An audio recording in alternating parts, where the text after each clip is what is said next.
Hello and welcome back to the 𝗧𝗶𝗺𝗀𝗀 podcast, where the cosmos meet the cards and the mundane becomes magical. I'm your guide, 𝗧𝗶𝗺𝗀𝗀, and in this episode, we'll dive back into the astrological transits and tarot for the second half of July 2025. If you're thirsty for a soulful conversation, then you came to the right podcast. So let's fill your cup up until you're soul full of it.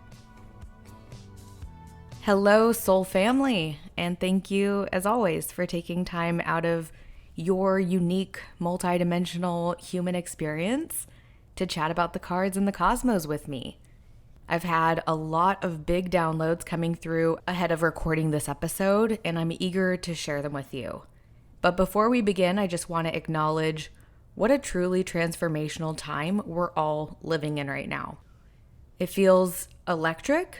And yet for some of us, it kind of feels like everything is burning or that there's some sort of internal battle waging as we see literal wars continually unfolding on the world stage, as well as a war of words and information. And of course, those feelings are here. It's some big Aries energy with Saturn and Neptune both there. And of course, recently, Uranus and Gemini has quite literally changed the game. And there's a clash between the old way of doing things and the new ways of being in the world as it's kind of rebirthing itself. At least that's how the experience is coming together here in the United States. All of this just reminds me of the wisdom that the new version of you will come at the cost of the old version of you. And there can be both excitement and sadness in that truth. So if you're one of the people who is really going through it right now, then I just want you to know you're not alone. And detours be damned, you are still going places. There's a world full of opportunities waiting to find you, and they will. But divine timing, of course, is a bitch. So hang in there, and I hope that this episode can be a guiding light as we all continue to navigate the darkness of this 9 or hermit year that we're collectively traveling through. And mentioning that this is a 9 year, this is a hermit year, if you haven't listened to it, scroll through the episodes and find the astrology of 2025. Now that we're passing the halfway mark of the year, now is a really good time to dive back into that and remind yourself of just how many big changes have already come and that there are more coming. So buckle up. And with all that said, let's talk some tarot, starting with, for the wisdom or the rose in the center of the Soulful of Wisdom spread, we pulled the 9 of Swords. In the traditional Smith-Rider-Waite tarot card imagery, we see a person in a white nightgown sitting upright in bed, their face cradled in their hands, with 9 swords displayed on the wall behind them. This is often referred to as a card of nightmares, but not the kind caused by the monsters under the bed, but rather the kind born of worry, regret, or anxiety. With Mercury Retrograde beginning this week, it's best not to over-identify with thoughts passing through and instead take an introspective pause, asking yourself, are the thoughts you're replaying helping or hurting you? Are the repeat conversations, both those that are internal and those that are external, healing, or are they doing more harm than good? This card urges us to take notice of the thought patterns that are keeping us trapped in the dark, in the nightmare. Awakening from that nightmare may very well be the blessing that is beckoning us, and yet familiarity can be addictive.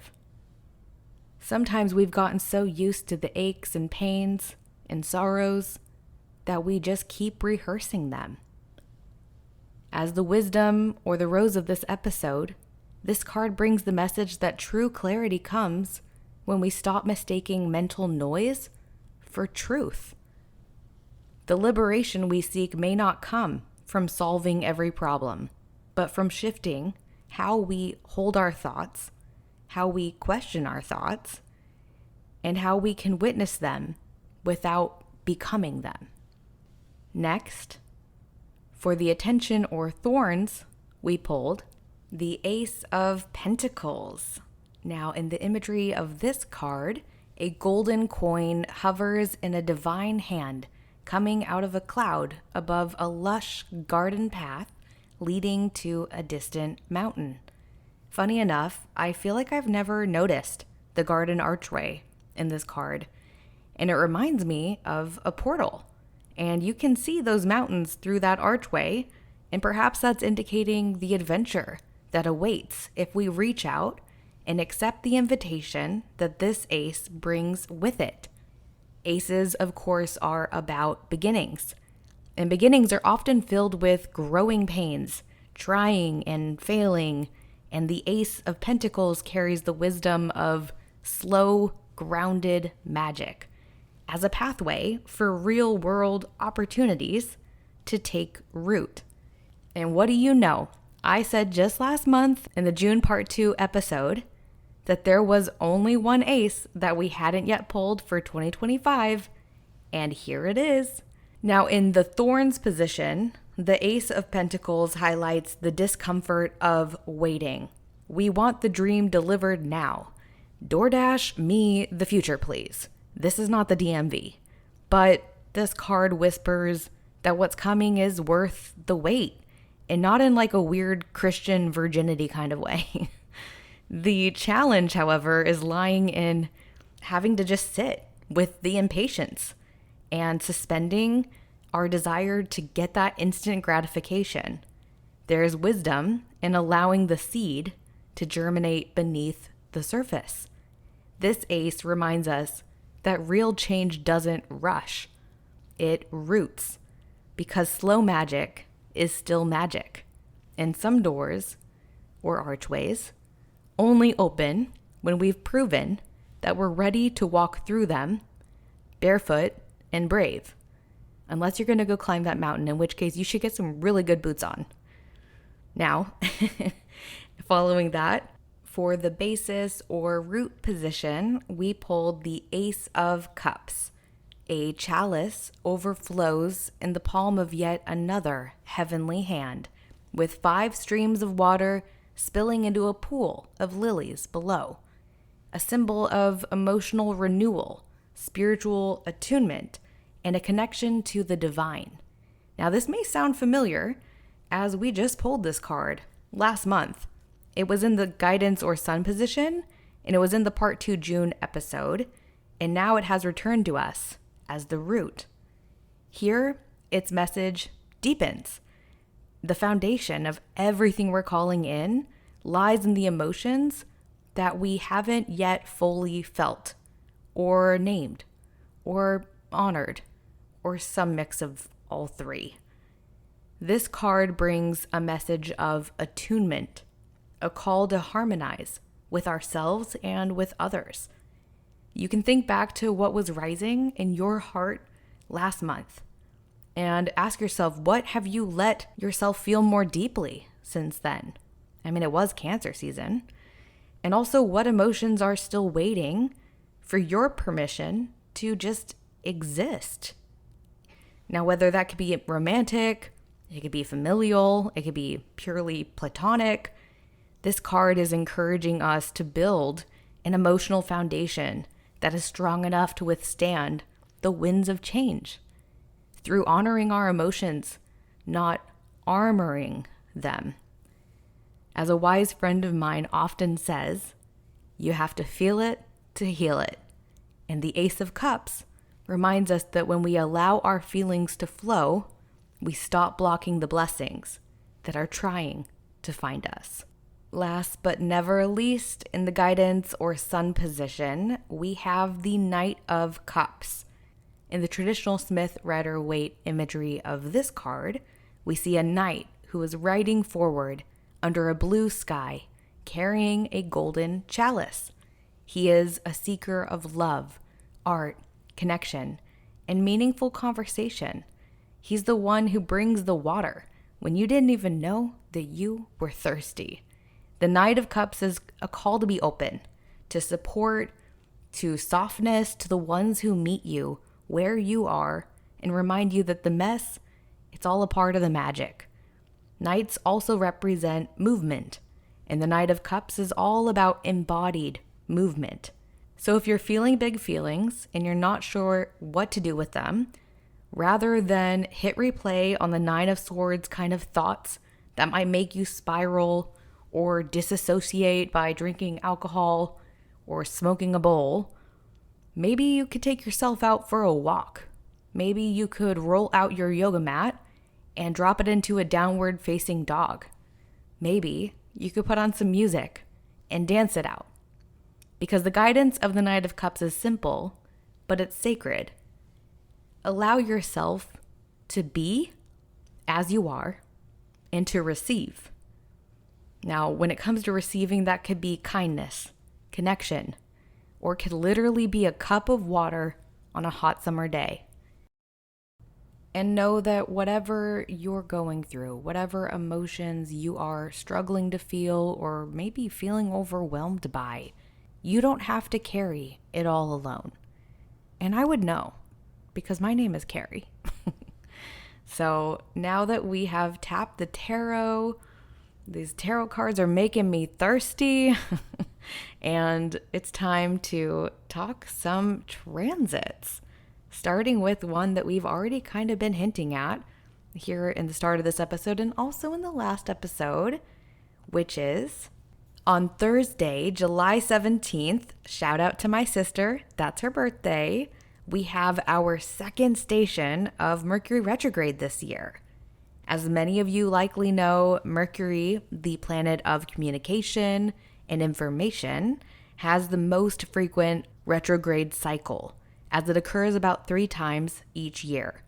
This time around, it's going to be traveling from 15 degrees Leo back to 4 degrees Leo.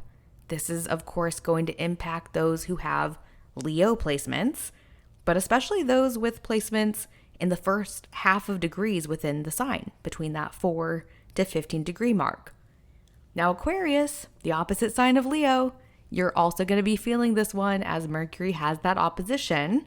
And then we've got the fixed signs, the other fixed signs, Taurus and Scorpio, who will be experiencing the retrograde with the added friction of a square aspect. Now, the shorthand for retrograde is RX, which I find to be particularly telling because what else has that abbreviation? Prescriptions. So whenever Mercury is retrograde, I try to look for the medicine within it.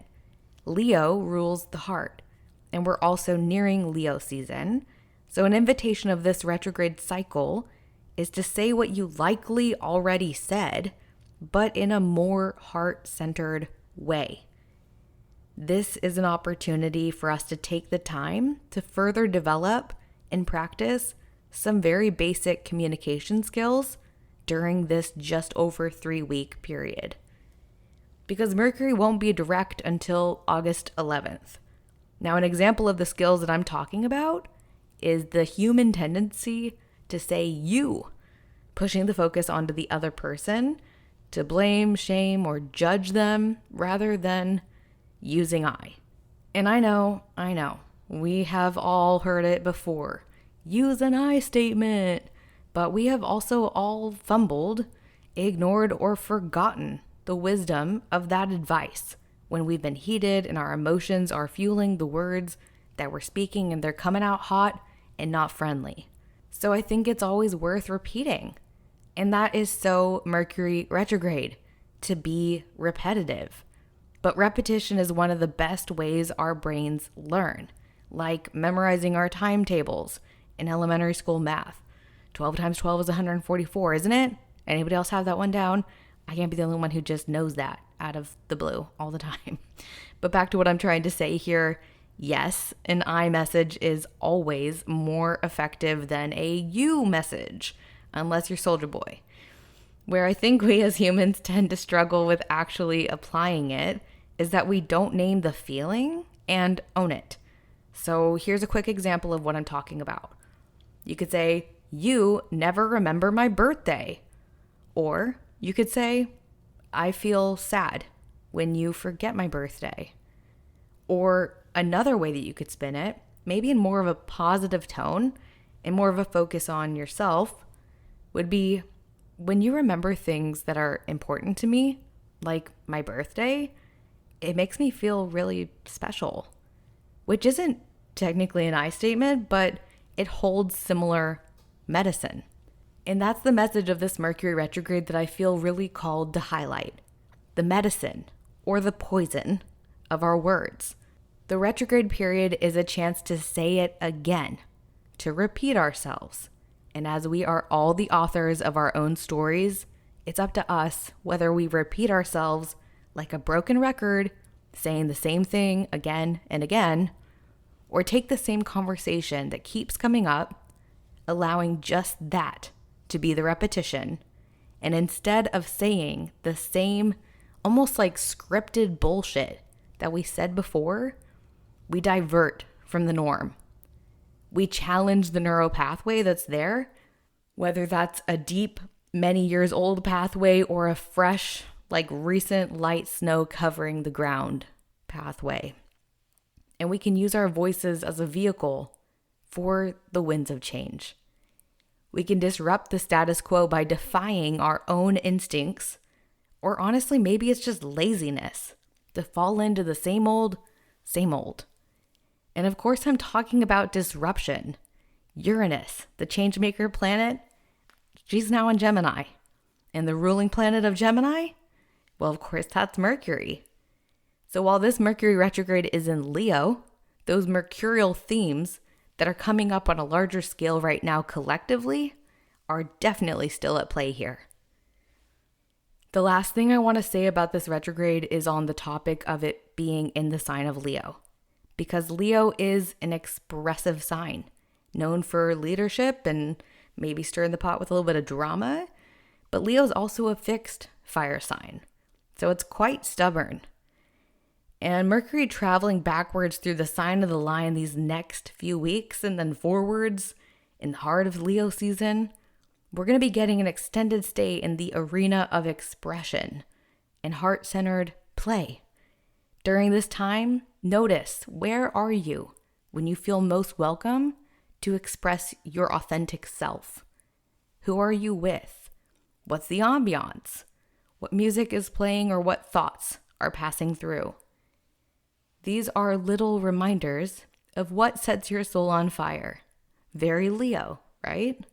So let's lean in where we can. Let's say what we need to say from our point of view, using those basic communication skills that we all know, but easily forget about in the heat of the moment. And let's make the most of this Mercury retrograde by taking the medicine of extending grace to ourselves and others. And yeah, back up your files.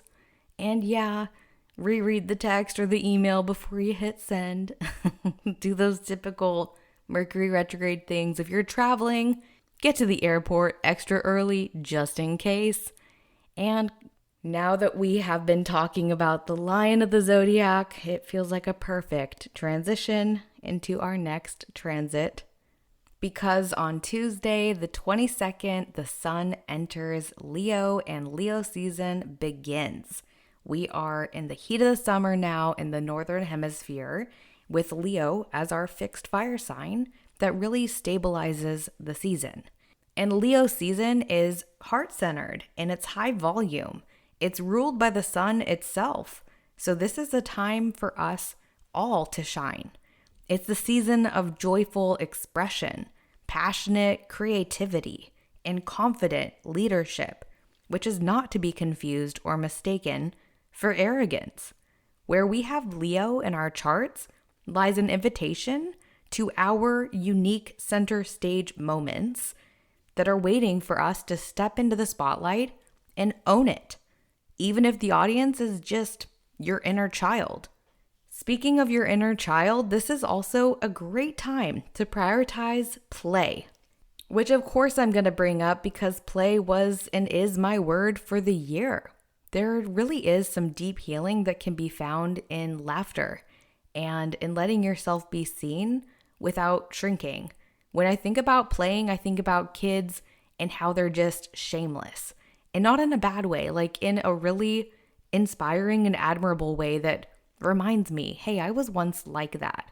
Like, did you ever do that thing where you film yourself and your head's upside down and you draw a face on your chin? If you haven't done it, you got to do it. And if you're listening to this and you haven't done it with your kid, do that with your kids because it is hilarious. It's actually like a core childhood memory of mine. So shout out to my mom if she's listening. I really loved that and it cracked me up so much. But doing that, it's so goofy, it's so dumb, but it just is pure joy. It's playful, and that is what children show us. You know, they're like, here's my Fortnite dance, and you're like, you know what? That was pretty dope. So maybe you can be goofy, maybe you can be playful, maybe you can be expressive. Give yourself the permission to play. That is very Leo season coded, because Leo doesn't shy away from the spotlight, especially when they're feeling the fire and their heart really is open. Now in the body, Leo does rule the heart and also the spine, making this a powerful time to strengthen your literal and energetic backbone. Now, as the great philosopher Ariana Grande once sang, and I quote, "If you find yourself in a dark situation, just turn on your light and be like, yes, and say that shit with your chest, and be your own fucking best friend." Let Leo season be an invitation to roar, but also to radiate love, to light the way for yourself and for others, and to take up space like it's your birthright, because it is. Then we continue to lean into the season of the lion with the new moon on Thursday, the 24th at 2 degrees Leo, which is taking place at 12:11 p.m. Pacific time. This new moon is in a trine aspect to Saturn, who is, of course, still in close conjunction to Neptune over there in the other fire sign, well, one of three, Aries, which is making this a great time to set intentions around our dreams, Neptune, that we want to bring into reality, Saturn, and that have something to do with Leo things like self-expression, creativity, and play, all the stuff we just touched on. So that song you've been writing, that easel and those paints that you've wanted to bring out of the closet, that sewing machine you need to get that dust off of, whatever it is, this new moon is ripe for your creative endeavors. At the very least, I encourage you to take a moment and jot down 3 things that bring you joy and plug at least one of them into your day. Give yourself permission to play. I can't say it enough, because we as adults really need to hear this. This Leo new moon is also conjunct Mercury and opposing Pluto, because of course Pluto's in Aquarius, and Aquarius is the opposite sign of Leo. So there may be tension around meeting your own needs and prioritizing your own desires versus meeting others' needs and prioritizing their desires. That's that opposition tension. With Mercury retrograde, this could bring about some sort of miscommunication. So it's good to be mindful of the way that you speak and also be willing to clarify what you said.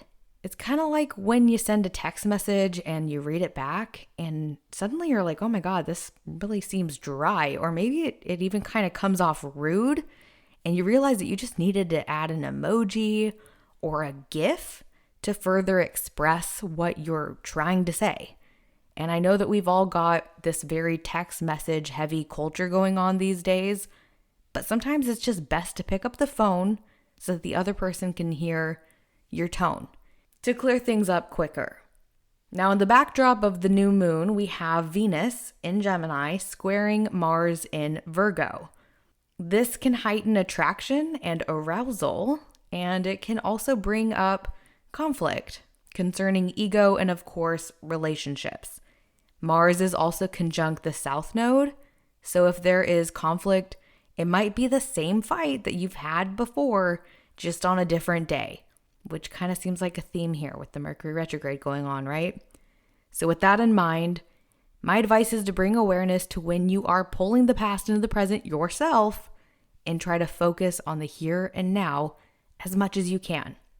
When it's the other person who's bringing the past into the present, you can acknowledge their feelings that might be fueling them to reach for the past by leading with curiosity and also giving them validation. That could play out something like you saying, I hear you. You really didn't like that I said that when we were with that person at that place. And I'm wondering if you're bringing that up now because you're still feeling hurt about it, or does it have something to do with whatever you're currently arguing about in the present moment? Overall, this new moon wants to help us ignite our passions, and it could also bring some challenges or issues to light as well. Again, Leo is ruled by the sun. It is about illuminating things, even though the new moon is the darkest day of the month. There's definitely a communication theme going on with the new moon conjunct Mercury during the retrograde period, and the Pluto opposition could make things feel more intense than they are or than they need to be, where Mars and Virgo might be nitpicking actions, and Venus and Gemini may be trying to bring harmony by talking it out. I think empathy and de-escalation are helpful antidotes when things get heated, as Leo is a fire sign after all, and also humor when you can. And that makes me think of a video that I saw on the internet where they had written on the screen that when they have a fight with their partner, they have a rule of putting on party hats, and that tends to lighten the mood. Another video I saw recently, and I'm sure you've seen it, or at least some of you have, is one where you see these like two guys pulled over on the side of the road, and they look like they're about to get into it. Like they look like they're about to fight, you know? And someone who's filming them just starts yelling something like, kiss each other. And that just completely de-escalates it. They get back in their cars and like, it's game over. And it's just funny. Like, it's just this ridiculous humor coming into the conflict and diffusing it. It isn't always appropriate. And I would know because I'm a Gemini rising and I can laugh at really inappropriate times. But sometimes it is. Sometimes it's exactly what you need to kind of just break the record so that it stops playing again and again. So whatever it is that works for you, just remember that feelings aren't facts. And you can also express yourself without saying a word or slamming a door. Use this new moon to be creative and allow yourself to be playful, even in moments of miscommunication. Then on Wednesday the 30th, Venus enters Cancer, and we've got that Cancer season wisdom remaining with us as Venus enters the sign of the Crab. Now, the transit of Venus in Cancer is one of nurturing our relationships. There is an invitation naturally to also tend to our mothers, our mother ring, and what many may call a, quote, mother wound. Being a mom in this modern world comes with the unspoken but well-practiced expectations of being everything to everyone, juggling all the balls without a single one dropping, working to earn a living, and working via mothering during all the moments in between, and often even with some or lots of overlap, depending on the mother and her particular support network or lack thereof. We expect the most out of our mothers, and we often feel a sense of anger or despair if or when she reveals herself to be, gasp, human, making a mistake, or showing up to soccer practice late. Yet, who do many call upon in moments of distress and need? Mom, that's who. And I know this won't be true for every person on planet Earth, or maybe even every person listening. But what I do know to be true is that we all have an idea in our heads of what a mother is, and our unique relationship to mothers through our own lived experiences. So why all the talk of the mother? I thought we were talking about Venus and Cancer, right? It's because one of the greatest archetypes of Cancer is the mother. Ruled by the moon, Cancer is cyclical and emotional. And with Venus now in the sign of Cancer, the fire of Leo season can be tempered. Venus wants harmony and reciprocity. This transit is providing us with an invitation to reflect on our relationships, that's the Venus of it, and identify what needs we have to meet for ourselves and for those that are also in our lives. This really is a theme. We've got a lot of communication, we've got a lot of relationship stuff still being a big focus during these summer months. So where do we need some mothering? Or to make it a little less specific, where do we need some self-parenting, self-tending, self-nurturing? These are the branches of self-love, and it's up to us to trim and tend them so that they may continue growing. Venus in Cancer wants us to connect emotionally and, dare I say, soulfully. So if we want to make the most of this transit, we will want to see people we care about and with whom we can connect deeply with. We can also shift our focus to just taking care of ourselves better, and that includes allowing ourselves to feel the full spectrum of our emotions and tap into the sensitivities of those that we interact with, even those we don't know very well. Cancer is the crab, so while we may see ourselves or others as tough on the outside, that Cancer shell, there is wisdom in recognizing how tender we all actually are on the inside. So let's allow Venus in Cancer to remind us to handle each other with care. Because as Venus enters Cancer, Cancer is a cardinal sign. Another cardinal sign, which means the beginning of a season. Cancer initiates the beginning of the summer season, is Aries.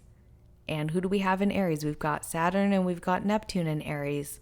And so that is a 90-degree square aspect, which is why I think it's so important for us to handle each other with care. There's so much opportunity this month in these transits to make some really big changes in our relationships. And it all comes back to how we show up as individuals, because that's the only thing you can control. But you will be shocked, and I'm sure you have in your life, and you can probably think of a time right now when you changed how you showed up in a communication with somebody, in an interaction with somebody, when someone gave you fire and you gave them a cup of water, you Knight of Cups, and they were like, wow, I'm actually really fucking thirsty, thank you. Maybe I don't need to bring you some fire right now. Maybe I can utilize the fiery energy of Leo season to go make my art instead of giving you my fire energy. So I guess that's all I got to say about Venus in Cancer for now. It's an ongoing transit. We'll keep talking about it next month. And we've actually got a lot of aspects to Venus going on because of that square in particular that I mentioned. So we'll be talking more about Venus next month and always. But that is not the very end of this episode. We have one more thing I want to touch on because we wrap up the month of July and this episode with a Sun-Mercury cazimi, which is going to take place on Thursday, the 31st. Now, the word cazimi means in the heart of the sun.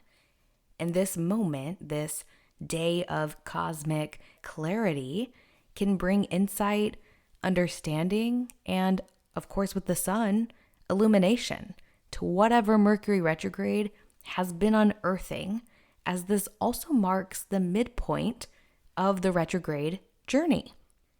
Because this cazimi is happening in Leo, the message is loud and clear. Speak from the heart, not from the ego. Own your voice. Lead with authenticity. The Mercury retrograde of it says return, revisit, and remember what lights you up and communicate it boldly, but also with warmth and compassion. And if you're like me, maybe with a little bit of song, because life is a musical if you let it be. Now, if you've been struggling with miscommunication during the retrograde, This could be a day where something suddenly clicks. And if you're still struggling after this, or you're hearing this and you're like, no, okay, nothing's clicking, Carrie.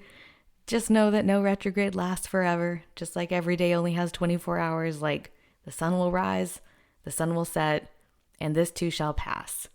Now, thinking back to the wisdom of our tarot cards earlier in this episode, the Nine of Swords is reminding us not to interpret every thought passing through as truth. The Ace of Pentacles invites us to be patient, as the opportunities coming our way won't miss us, even if it feels like they're taking too damn long.